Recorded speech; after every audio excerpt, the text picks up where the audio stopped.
सभी को जय मसीह की। एक और बार परमेश्वर ने हमें अपने भवन में आने का मौका दिया और उसकी आराधना करने के लिए मौका दिया, उसके लिए मैं परमेश्वर का धन्यवाद करता हूँ। आज एक और नया जो एक सीरीज़ है हम शुरू करेंगे, रूट्स इन क्राइस्ट, यानी कि मसीह में आपकी जड़ें होनी चाहिए। ठीक है, उसके लिए हम निकालेंगे आज का जो पढ़ने के लिए जो अध्याय है वो है मत्ती रचित सुसमाचार, उसका 13वां अध्याय, उसका 1 से लेके पहले 9 पढ़ेंगे। उसी दिन यीशु घर से निकलकर झील के किनारे जा बैठा। हाँ और उसके पास ऐसी बड़ी भीड़ इकट्ठी हुई कि वह नाव पर चढ़ गया। हाँ। और सारी भीड़ किनारे पर खड़ी रही। हाँ। और उसने उनसे दृष्टांतों में बहुत सी बातें कही। एक बोने वाला बीज बोने निकला। हाँ। बोते समय कुछ बीज मार्ग के किनारे गिरे। हाँ। और पक्षियों ने आकर उन्हें चुग लिया। कुछ बीज पथरीली भूमि पर गिरे, जहाँ उन्हें बहुत मिट्टी ना मिली और गहरी मिट्टी ना मिलने के कारण वे जल्द उग आए। पर सूरज निकलने पर वे जल गए और जड़ ना पकड़ने से सूख गए। कुछ बीज झाड़ियों में गिरे और झाड़ियों ने बढ़कर उन्हें दबा डाला। पर कुछ बीज अच्छी भूमि पर गिरे और फल लाए, कोई 100 गुना, कोई 60 गुना, कोई 30 गुना। जिसके कान हो वह सुन ले। बस, तो यहाँ पे हम देखते हैं कि जब यीशु मसीह लोगों से बातचीत करते थे तो एक दृष्टांत में बात करते हैं, और यहाँ पे जो दृष्टांत उन्होंने उठाया है वो कौन सा है? बीज बोने वाला। अब बीज बोने वाला क्या बोएगा? बीज ही बोएगा ना, कुछ और तो नहीं करेगा। और कहाँ बोएगा? जहां जमीन दिखेगी वहां पे वो बोएगा। अब बीज को बोने के लिए जरूरत क्या है? जमीन की। वचन को अगर किसी चीज की जरूरत है तो वो है आपके हृदय की। Praise the Lord, praise the Lord. क्योंकि ये वचन अगर परमेश्वर बोलता है, परमेश्वर कार्य करता है और सब कुछ करता है, लेकिन आप ही नहीं हो तो फिर फायदा क्या है? क्योंकि परमेश्वर को अपने आप में किसी भी चीज की जरूरत नहीं है। पिता, पुत्र, पवित्र आत्मा अपने त्रिएकता में वो संतुष्ट है। उन्हें किसी और चीज की या किसी और व्यक्ति की या किसी और जगह की कोई आवश्यकता है ही नहीं। ठीक, इस वजह से जो भी वचन परमेश्वर के मुंह से निकलता है उसको स्वीकार करने वाला हमारा हृदय होना चाहिए। उसका कारण क्या है? क्योंकि परमेश्वर का वचन जो है, भजन संहिता अगर हम निकालें, उसका 1 अध्याय, उसका 3रा वाक्य कुछ कहता है। वह उस वृक्ष के समान है। हाँ। जो बहती नालियों के किनारे लगाया गया है। हाँ। और अपनी ऋतु में फलता है। हाँ। और जिसके पत्ते कभी मुरझाते नहीं। हाँ। इसलिए जो कुछ वह पुरुष करे वह सफल होता है। अभी यहाँ पे इस वाक्य में क्या कह रखा है कि एक पेड़ के बारे में बता रखा है, और वो पेड़ कहाँ बोया गया है? कहाँ पे? बहती नाली हिंदी में लिखा हुआ है, इंग्लिश में लिखा हुआ है रिवर्स। अब मैं उसको क्यों बोलना चाहता हूँ, क्योंकि नाली अगर हम बोलें तो हिंदी में जो है नाली का पिक्चर जो है, दृश्य जो है वो बड़ा गंदा है। गंदा पानी आता है, सड़ाहट होती है, कीड़े मकोड़े सब कुछ होते हैं उसमें। इस वजह से नाली का जो शब्द है वो हिंदी में थोड़ा मेरे को पसंद नहीं है। इंग्लिश में लिखा है बहती हुई नदियों के किनारे। ध्यान देना, उधर तालाब नहीं लिखा है, समुद्र नहीं लिखा है, ना कोई पानी का झरना लिखा है, बहती हुई नदी लिखा है।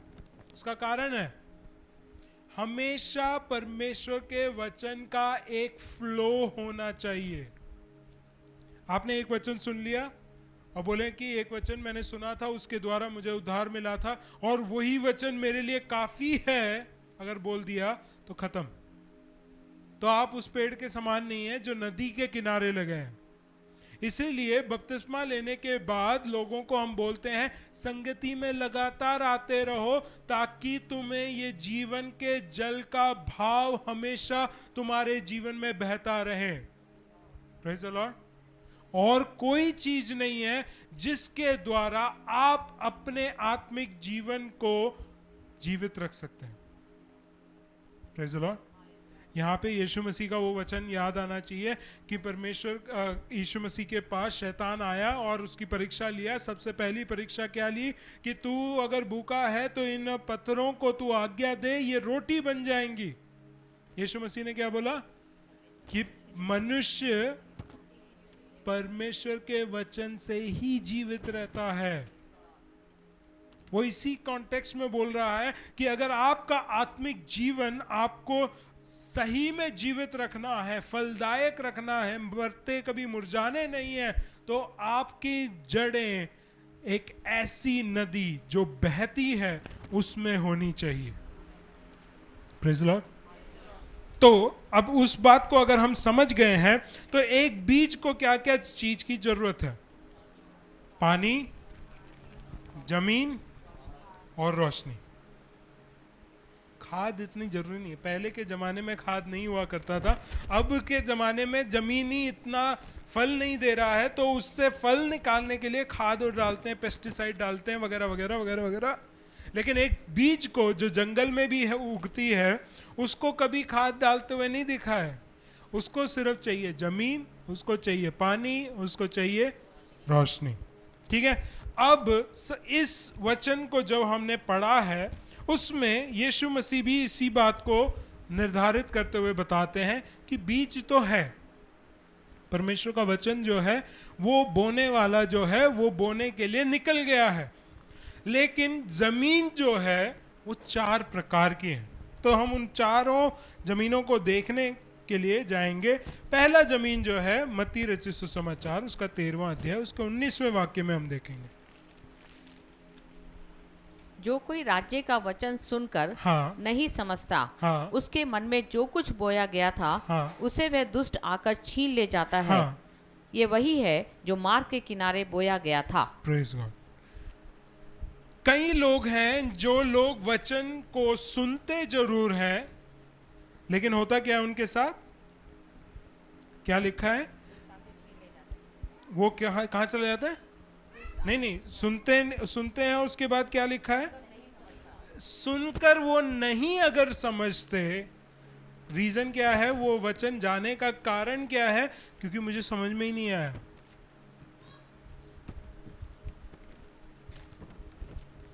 अब एक शब्द मैं बोल देता हूं, परम। कितनों को समझ में आया? हाँ, रॉबिन को समझ में आ गया, सरिता दी को भी समझ में आ गया, आंटी को भी समझ में आया होगा, और पास्टर अंकल को समझ में आया होगा। बाकी किसी को समझ में नहीं आया है। और यही शब्द मैं बोलूं कि अगले हफ्ते मुझे ये शब्द आप लोगों को बोलना है, मुझे, तो आप बोल पाओगे? क्यों? उसका रीजन यही है कि आपको समझ में ही नहीं आया कि क्या बोला है। अब मेरी भाषा में अगर वो बात को बोला जाए तो मेरे को समझ में आएगा और वो बात मेरे दिमाग में रहेगी। इसलिए हम कई बार बोलते हैं और ये समझाते हैं कि अगर वचन जब आप सुन रहे हैं आपको कोई बात समझ में नहीं आई तो पूछ लो। क्यों उसको बार बार हम एम्फसाइज करते हैं या उस पर जोर क्यों देते हैं? क्योंकि हम चाहते हैं कि ये वचन आपके अंदर जाए। बिना समझे आप उस वचन को अपने अंदर संभाल के नहीं रख सकते हैं। Praise God, praise the Lord. वो समझना है, हम इस भूमि की जो खूबी है वो हम सिर्फ उधर ही चले जाते हैं कि वो बीज उठा के दुष्ट ले जाता है, वो नहीं है। सिर्फ इसमें ये प्रॉब्लम भी है कि ये व्यक्ति को समझ में भी नहीं आ रहा है। तो वचन क्या कह रहा है कि इस व्यक्ति को क्या है, सुसमाचार की बातें जो हैं वो समझ में नहीं आ रही हैं। उसके बाद उसके मन में जो कुछ बोया गया था, हाँ, उसे वह दुष्ट आकर छीन ले जाता है। जब उसके मन में बोया जाता है, क्योंकि जहां समझ नहीं है कि ये वचन क्या कह रहा है, क्या सिखा रहा है, वहां पर अगर बीज बोया जाए तो शैतान के लिए इजी है वो वचन लेके जाना। इसलिए होता क्या है, इन लोगों के साथ समस्या क्या होती है? जब समस्या आ जाती है या परेशानी आती है, वचन ही याद नहीं आता है। क्यों? क्योंकि वचन को समझा नहीं है। और समझा नहीं है, और वचन चाहे हमने पढ़ भी लिया हो, 15 बार भी उसको पढ़ लिया हो, वो वचन रह ही नहीं सकता है, क्योंकि आपने उस वचन को समझा ही नहीं है।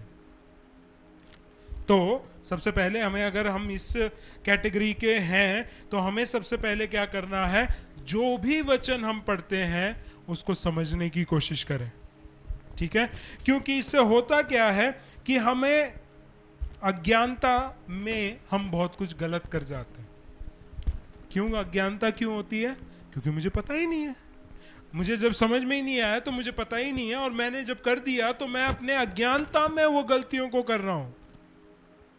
क्योंकि जब तक वचन की समझ नहीं आएगी, आप अज्ञानता से हटकर ज्ञानी नहीं बन सकते हो। तब तक परमेश्वर का वचन आपको नहीं पॉइंट आउट करके बोल सकता कि आपने जो किया है वो गलत किया है। इसलिए वचन को समझो कि वो क्या कह रहा है, वो क्या समझाना चाह रहा है। उसको जैसे ही हम समझ जाएंगे, फिर हम अज्ञानी नहीं पर ज्ञानवान हो जाएंगे। फिर हमें, अगर हमने गलत किया है तो परमेश्वर का न्याय दंड आएगा, क्योंकि तुम जानबूझकर उसको गलत कर रहे हो, ठीक है। तो इसलिए जानना बहुत जरूरी है, तभी हम शैतान को उत्तर दे सकते हैं।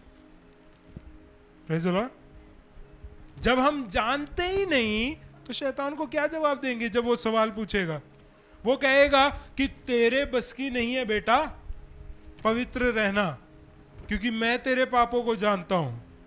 मैं जानता हूं कि तूने क्या गलत किया है। तू अभी हालेलुया कह रहा है, कैसे कह रहा है, किस मुंह से कह रहा है? इसी मुंह से तो तूने झूठ बोला था, इन्हीं हाथों से तूने ये काम किया था।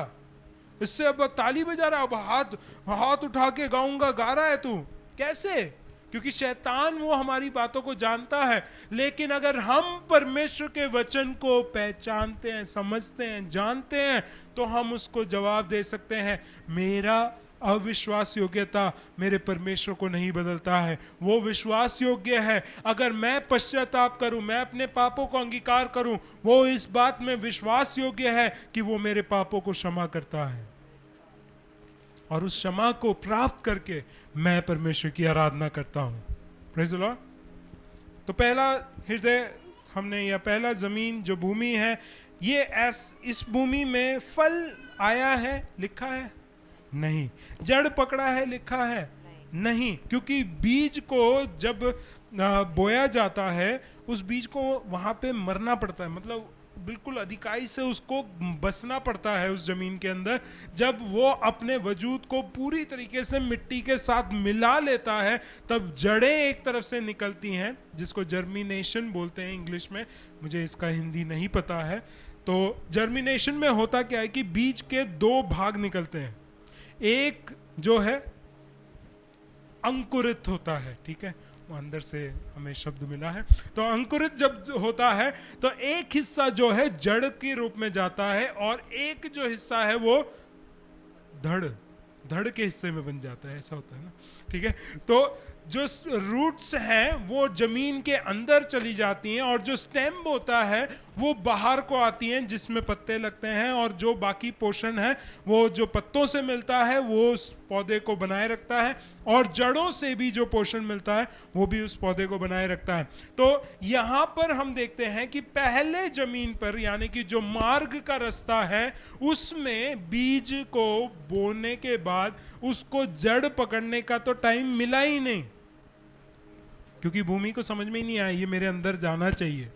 वो बाहर ही रखा, सुना, बाहरी कान में सुना, उसको अंदर जाने का मौका नहीं दिया, या बुद्धि की तरफ जाने का मौका नहीं दिया। तो वो दो जगह जाना चाहिए, कान से जाके रूट्स आपकी हृदयों में, और जो स्टेम है आपके दिमाग में निकलना चाहिए था, लेकिन वो मौका ही नहीं दिया। इसलिए वो वचन जो है यहाँ से उठा लिया जाता है। तो ये समझिए, अगर हमारा हृदय इस जमीन में है, हम कभी भी कोई फल नहीं ला पाएंगे। दूसरा जो जमीन है जिसके बारे में बताया गया है, वो 20 और 21 वाक्य में है।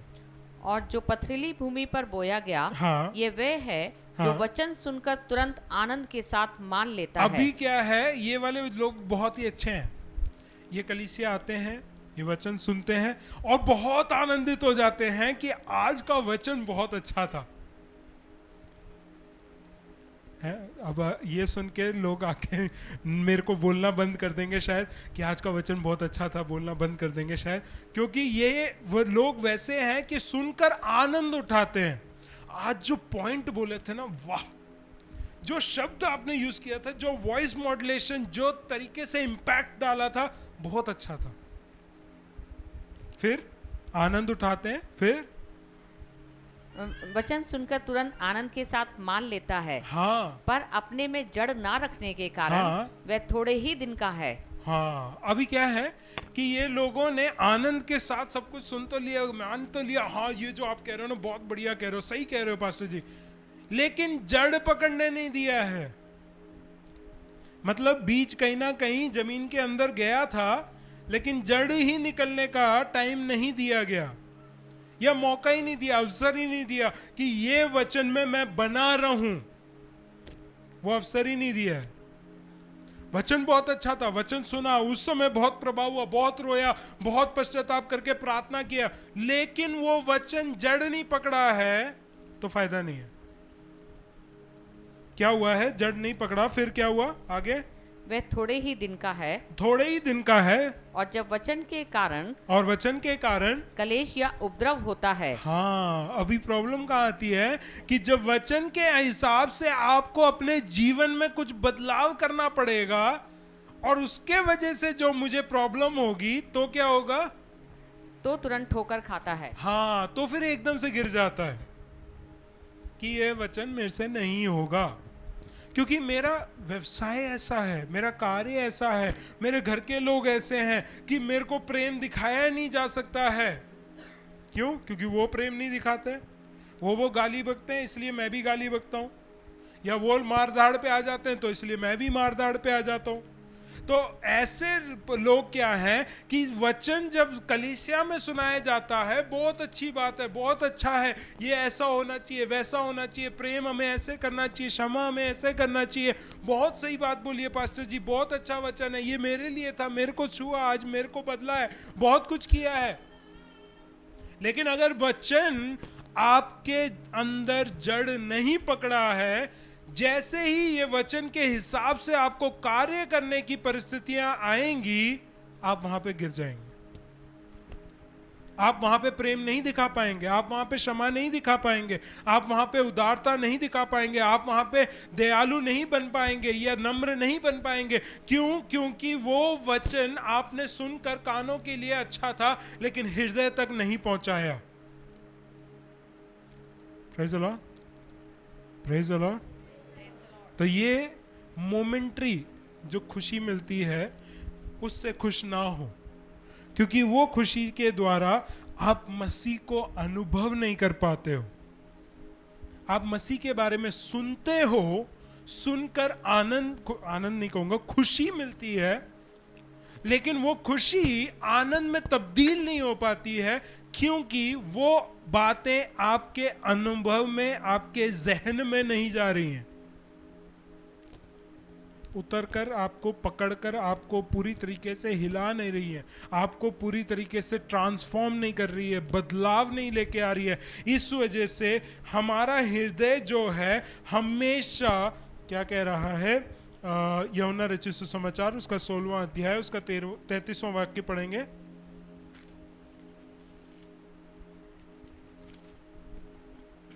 मैंने ये बातें तुमसे इसलिए कही, हाँ, कि तुम्हें मुझ में शांति मिले। हाँ, संसार में तुम्हें कलेश होता है, हाँ, परंतु ढांढस बांधो, मैंने संसार को जीत लिया है। अभी ये क्या जवाब दे रहा है? यीशु मसीह ये कह रहे हैं, मैंने ये बातें किस लिए कही हैं? कि तुम्हें शांति मिले, तुम लोगों को शांति मिले, इसलिए ये बातें मैंने बोली हैं। लेकिन संसार में क्या होगा? हाँ, यहां पर जब आप वचन को सुनते हैं आपको शांति मिलती है, लेकिन जब आप बाहर जाएंगे, संसार में जाएंगे, आपको एक ही चीज मिलेगा। क्या? क्लेश। क्लेश के अलावा और कुछ नहीं मिलेगा, क्लेश ही होता रहेगा। लेकिन इसके बीच में भी परमेश्वर आशा क्या दे रहा है? ढांढस क्या दे रहा है? ढांढस बांधो कि इस संसार को मैंने क्या कर लिया है? जीत लिया है। Praise the Lord, praise the Lord.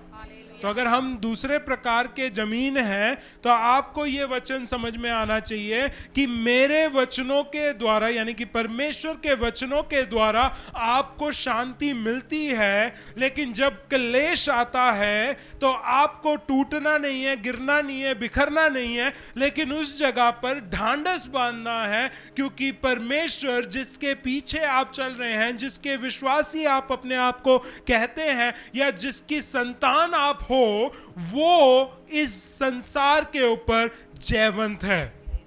Praise the Lord, praise the Lord.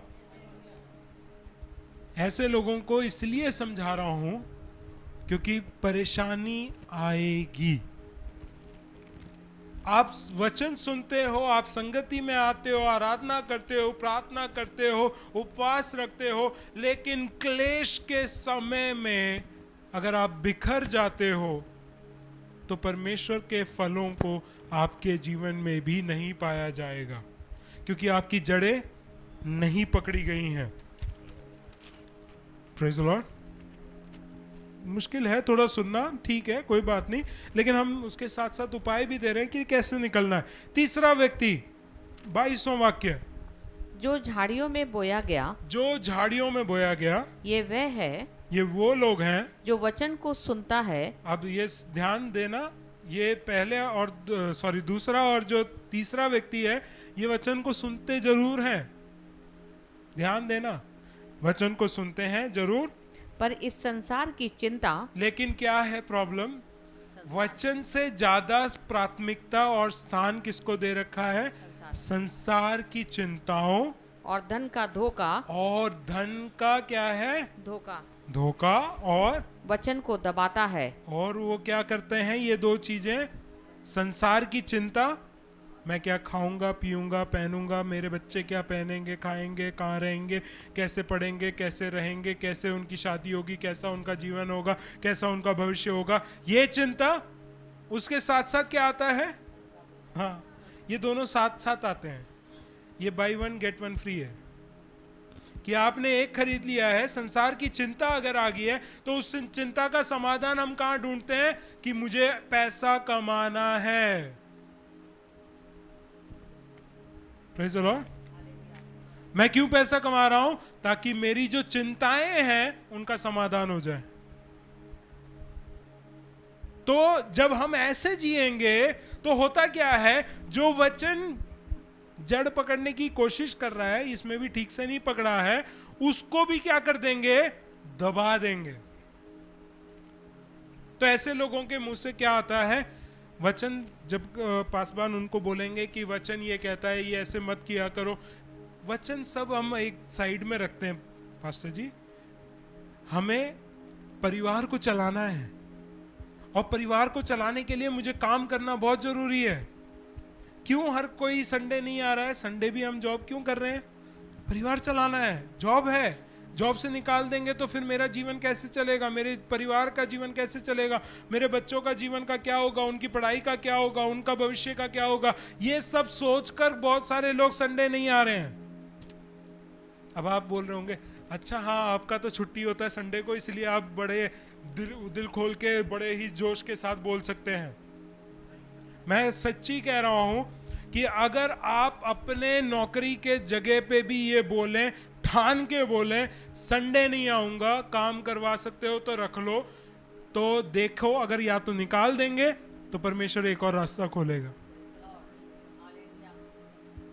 लेकिन अगर आप डर गए, आप परमेश्वर पे विश्वास करना छोड़ दिया कि परमेश्वर खुद कह रहा है कि मेरे राज्य की और धार्मिकता की खोजी बन जाओ, ये सारी चीजें, सारी वस्तुएं तुम्हें मिल जाएंगी, उस वचन को आप दबा दो कि मैं प्रभु आपकी खोजी नहीं बनूंगा, मुझे मेहनत करना है, मुझे अपनी चिंताओं के बारे में सोचना है, प्लान बनाना है, 5 ईयर 10 ईयर 25 ईयर प्लान बनाना है, और फिर अपने जीवन में पैसा इकट्ठा करना है ताकि मेरा भविष्य, मेरे बच्चों का भविष्य, सब कुछ अच्छा हो जाए, तो आप उस वचन को दबा रहे हैं। Praise the Lord. अभी उसके ऑपोजिट में मैं ये नहीं कह रहा हूं कि काम नहीं करना है, परमेश्वर ये कह रहा है कि तू मुझ पे विश्वास कर, तेरा कल कैसा होगा वो मेरे ऊपर छोड़ दे। यू लिव टुडे, आज का जीवन दिया है, आज का समय तू जीवित है, तू आज में जी और कहे कि आज मैं परमेश्वर की स्तुति करूंगा, आज मैं परमेश्वर के लिए जीऊंगा। कल मैं कैसे जिया मुझे नहीं फर्क पड़ता, वो परमेश्वर ने मुझे क्षमा कर दिया। आज का जो जीवन दिया है मैं आज पे खड़ा होकर बोल सकूं, क्या मैं आज परमेश्वर के लिए जी रहा हूं? क्योंकि शैतान अतीत को लेके आएगा, शैतान भविष्य को लेके आएगा, लेकिन आज मैं क्या हूं? मैं आज परमेश्वर के अनुग्रह में हूं। Praise the Lord. चिंताएं दूर करने का समाधान बता रहा हूं मैं। आज मैं परमेश्वर की उपस्थिति में हूं, जो मुझे कहता है तुझे अपने बालों को गिनने की जरूरत नहीं है, उनको काला सफेद करने की जरूरत नहीं है, वो कैसे बढ़ेगा, झड़ेगा, रहेगा, नहीं रहेगा, वो सब कुछ सोचने की बात नहीं है, लेकिन मैं तुझे संभालूंगा। जो परमेश्वर ये कह रहा है, एक दिन का रहने वाले फूल को अगर मैं खूबसूरत बना सकता हूं, तुम मेरे लिए कितने ज्यादा मूल्यवान हो। Praise the Lord, hallelujah. जब परमेश्वर उस बात को कह रहा है, अपने संतानों से, अपने विश्वासियों से, अपने प्रजा के लोगों से वो कह रहा है, तो फिर क्यों हम इन चिंताओं में फंस जाते हैं? क्यों हम धन के धोखे में आ जाते हैं कि धन मेरे सारे समस्याओं का समाधान है? धन नहीं है। आपके सारे समस्याओं का समाधान केवल परमेश्वर है। हालेलुया।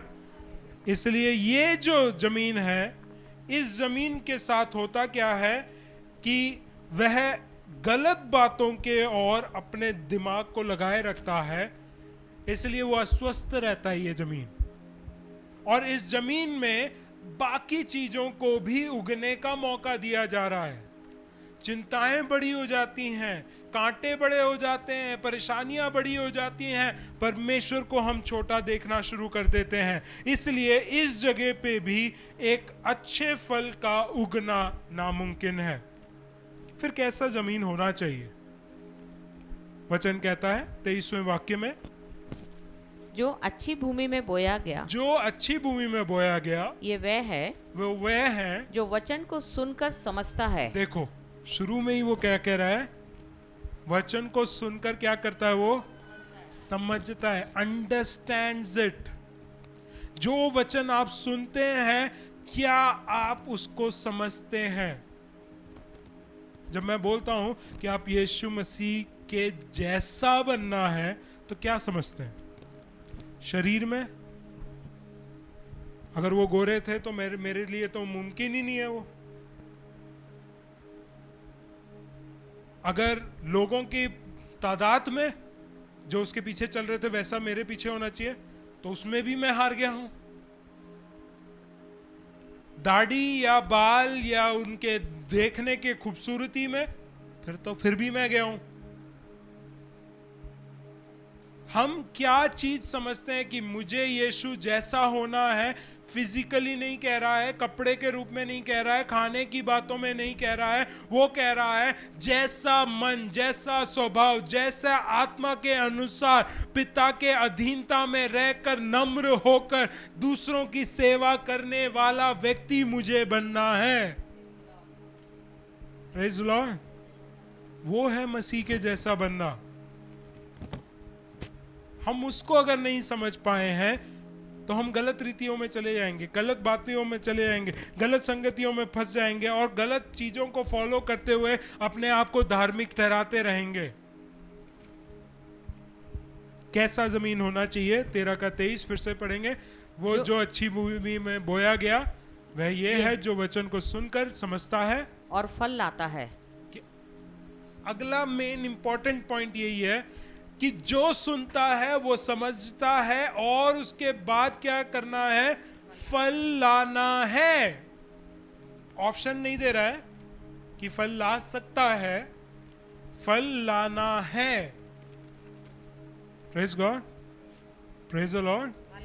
कि अगर आपका जीवन अगर बदल गया है, आपके द्वारा और लोग आने हैं, वो भी एक प्रकार का फल है,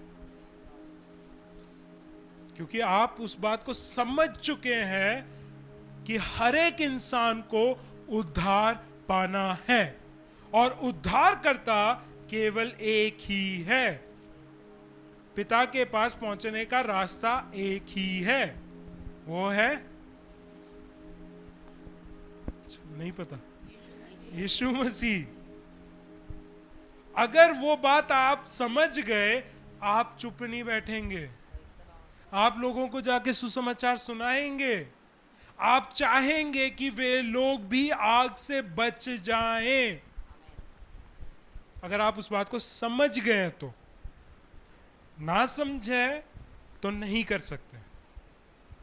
तो फिर हम बैठे रहेंगे कि परमेश्वर की बुलाहट जब होगी तभी मैं वो कार्य करूंगा, जब मुझे दर्शन मिलेगा तभी वो बात करूंगा, जब परमेश्वर मेरे से बातचीत करेगा तभी मैं करूंगा। नहीं, डोंट वेट।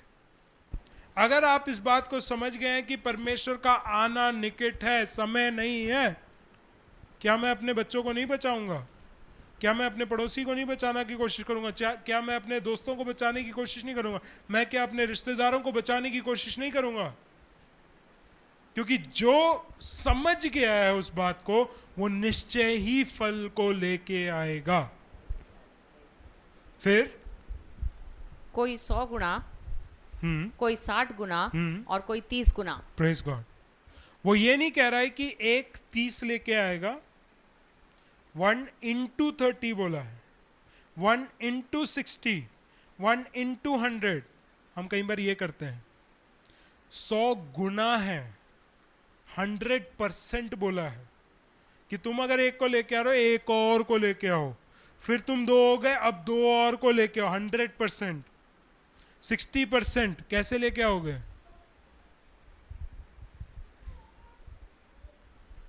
परसेंट नहीं है उधर, ठीक है, वहां लिखा हुआ है into 100। एक जना 30 जनों को लेके आना है, एक जना 60 जनों को लेके आना है, एक जना 100 जनों को लेके आना है।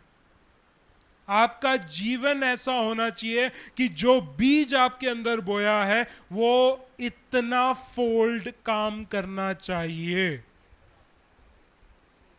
हम कई बार यही सोचते हैं कि एक ही जने को लेके आना है। नहीं, आपका काम एक में नहीं रुकेगा, आपको 30, 60, 100 गुना। अगर मान लो कि मैंने इस महीने में परमेश्वर को प्राप्त किया है और मैंने जाके 100 लोगों को बताया है, अगले महीने का टारगेट क्या होना चाहिए? At least minimum into 30। वो कितना हो गया? 100 का into 30 कितना हो गया? 3000। Praise the Lord, praise the Lord. लेकिन हमारा टारगेट क्या होता है?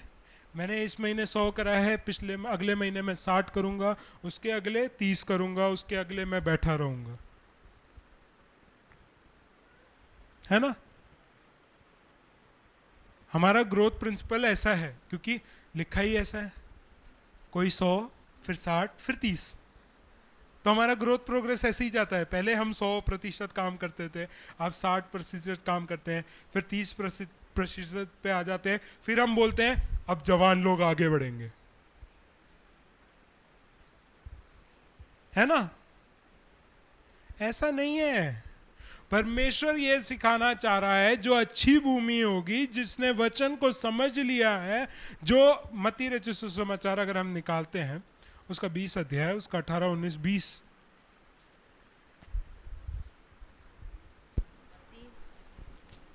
ओह सॉरी, लास्ट 28 का, सॉरी यीशु ने उनके पास आकर कहा, स्वर्ग और पृथ्वी का सारा अधिकार मुझे दिया गया है। बस एक मिनट, क्या समझ में आया? स्वर्ग और पृथ्वी का सारा अधिकार किसके पास है? क्या समझ में आया उससे?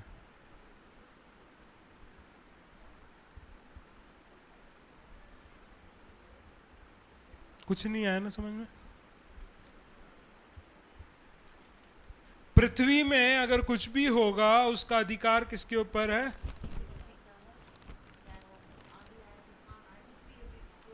एवरीथिंग। बीच में अभी टर्की में बड़ा अच्छा भूकंप आया था, पता चला था? कितने रिक्टर स्केल का था?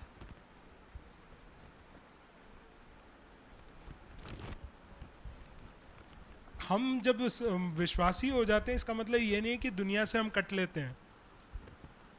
हमें दुनिया के साथ जुड़े रहना है, क्योंकि इस संसार में जो कुछ होगा वो भविष्यवाणी पहले से बाइबल में लिखी हुई है।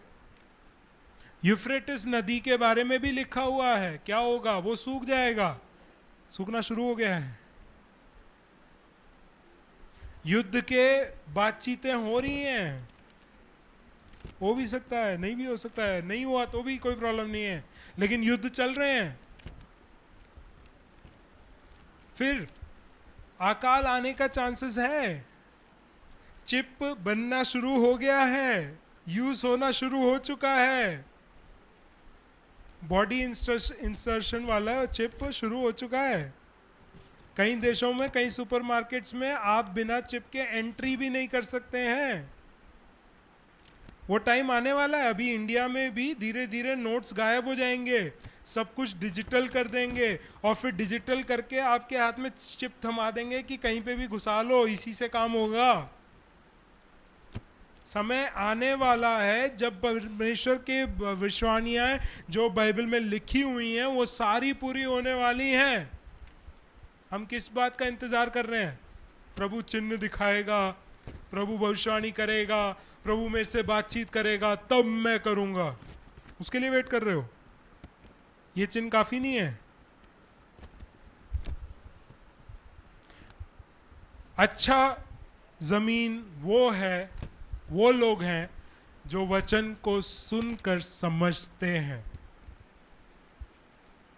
समझने के बाद वो चुप नहीं बैठते हैं, वो फल उत्पन्न करते हैं,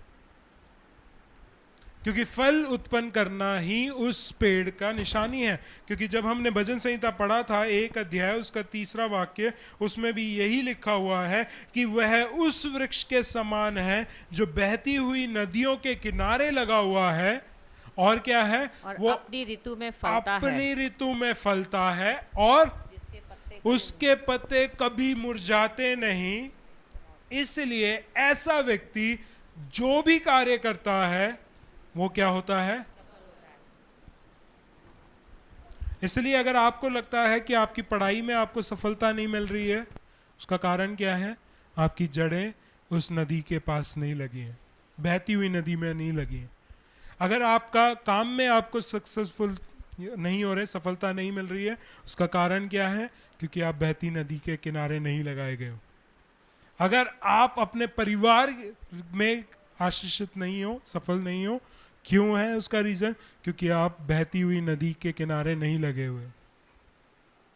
व्यक्तिगत रीति से आपको लगता है मैं सफल नहीं हूं, उसका कारण क्या है? क्योंकि आप बहती नदी के किनारे नहीं लगाए गए हो। आज अपने आप को जांचो, हर एक पहलू में जांचो, पारिवारिक हो, आर्थिक हो, आत्मिक हो, चाहे वो सामाजिक हो, चाहे मानसिक हो, चाहे व्यक्तिगत हो, चाहे किसी भी रीति में हो। हम कहाँ हैं? हम कैसी भूमि हैं? क्या आज जब बीज बोया जा रहा है आपके अंदर जा भी रहा है, या ना समझी के कारण वो पहले से ही उड़ा के लेके जा रहा है? क्या हम ऐसे जमीन हैं जो सुनते हैं, खुश होते हैं, लेकिन जब क्लेश आते हैं तो हम बिखर जाते हैं? क्या हम ऐसे जमीन हैं जो परमेश्वर के वचन से ज्यादा संसार की चिंता, पैसे का धोखा, उसके पीछे फंसकर परमेश्वर के वचन को खो देते हैं, दबा देते हैं, मार देते हैं?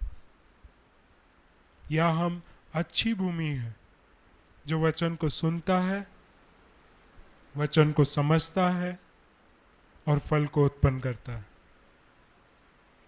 क्योंकि परमेश्वर ऐसे ही जमीन के खोज में है जो अच्छे फलों को लेके आता है, और फल अपने समय में, अपने ऋतु में फलता है, कभी मुरझाता नहीं है, क्योंकि उसकी जड़ें उस बहती हुई नदी पे लगी हुई हैं। मैं किसी व्यक्ति को पीछे चलने के लिए नहीं कह रहा हूँ, किसी कलीसिया को फॉलो करने के लिए नहीं कह रहा हूँ। मैं सिर्फ इतना कह रहा हूँ कि अपनी जड़ें आप मसीह में बनाए रखें। कोशिश करें, जांचते रहें हर घड़ी हर पल कि मेरी जड़ें कहीं और तो नहीं जा रही हैं, किसी और चीज में तो मैं रूटेड नहीं हूं। क्योंकि परमेश्वर हमारे हृदयों को जांचता है, बाहरी रूप नहीं देखता हूं। कितने लोग अभी मैं जब देख रहा हूं तो सभी मेरे को सुन रहे हैं, लेकिन परमेश्वर जानता है कौन ऊपर से ही सुन रहा है, बाउंसर हो रहा है उनके ऊपर से, कौन अंदर तो डाल रहा है लेकिन जड़ नहीं पकड़ने दे रहा है। किसी ने जड़ तो पकड़ने दे दिया लेकिन पौधे को बाहर उगने नहीं दिया है। या कौन ऐसा व्यक्ति है जो जड़ भी पकड़ने दे रहा है, उसको पौधे के रूप में बढ़ने भी दे रहा है और फल को भी उत्पन्न कर रहा है। मैं नहीं जांच करने वाला, ना मैं किसी को जज करने वाला हूँ, ना किसी का न्याय करने के लिए मुझे खड़ा कर रखा है, लेकिन परमेश्वर जो हर एक के हृदय को जांचता है, जानता है, वो आपका न्याय करेगा। तो हमें क्या करना चाहिए? कोशिश क्या करना चाहिए? हमारे जीवन में जो बाउंड्रीज हैं उन्हें बना के रखो कि क्या मेरे अंदर जा सकता है, क्या नहीं जा सकता है। मेरे जीवन में अगर पत्थर हैं, जमीन में भूमि में पत्थर हैं, उनको उखाड़ के फेंको। कौन से ऐसी चीजें हैं जो मुझे ठोकर खिलाती हैं, उन्हें उठाकर फेंको। तीसरा, मेरे जीवन में क्या चिंता को मैं प्राथमिकता दे रहा हूं, जिसके वजह से मैं परमेश्वर को जो स्थान देना है वो स्थान ना देकर उन चिंताओं में डूबा रहता हूं। उन चिंताओं को निकालो। जब आप ये कर चुके होंगे, आप खुद ही देखोगे कि मेरा जीवन एक अच्छी भूमि में तब्दील हो गया है। और वो चेंज लाने के बाद जब वचन आपके अंदर बोया जाएगा, निश्चय गारंटी के साथ, जब आप ये तीनों चीज कर चुके हैं, तब आपके जीवन में फल पाया जाएगा। हम अपने जीवन को, आत्मिक जीवन को कोशिश करें कि हम इसमें परमेश्वर के वचन को बोने के लायक तैयार रखें, ताकि जब परमेश्वर का वचन हमारे बीच में बोया जाता है वो हमारे जीवन में फल का कारण होने पाए। हम अपने आंखों को बंद करें, हम प्रार्थना करें। स्वर्गीय पिता परमेश्वर, हम धन्यवाद के साथ आपके चरणों में आते हैं। धन्यवाद करते हैं कि परमेश्वर एक और बार आपके अनुग्रह के द्वारा हमें सिखाया गया, समझाया गया कि हमारी जड़ें तेरे वचन में उस जीवन का जल जो बहता रहता है उसके किनारे में लगना है, ताकि हमारे वृक्ष में हमेशा फल लगे, हमेशा हरे भरे रहें, और चाहे हम जो भी कुछ करें उसमें हम सफलता पाएं। प्रभु, हम आशीषित होना चाहते हैं। हमारी सबकी प्रार्थना है कि हमारे जीवन में, हमारे परिवार में, हमारे बच्चों के जीवनों में आशीष होती रहे। उसका मूल स्रोत आपने बता दिया है, उसकी कुंजी हमें आपने दे दी है कि अगर तू आशीषित होना चाहता है, अपनी जड़ों को मेरे जीवन रूपी नदी के किनारे लगा। तू कभी मुरझाएगा नहीं, तू कभी हताश निराश नहीं होगा, क्योंकि तेरा भरोसा मुझ पर है।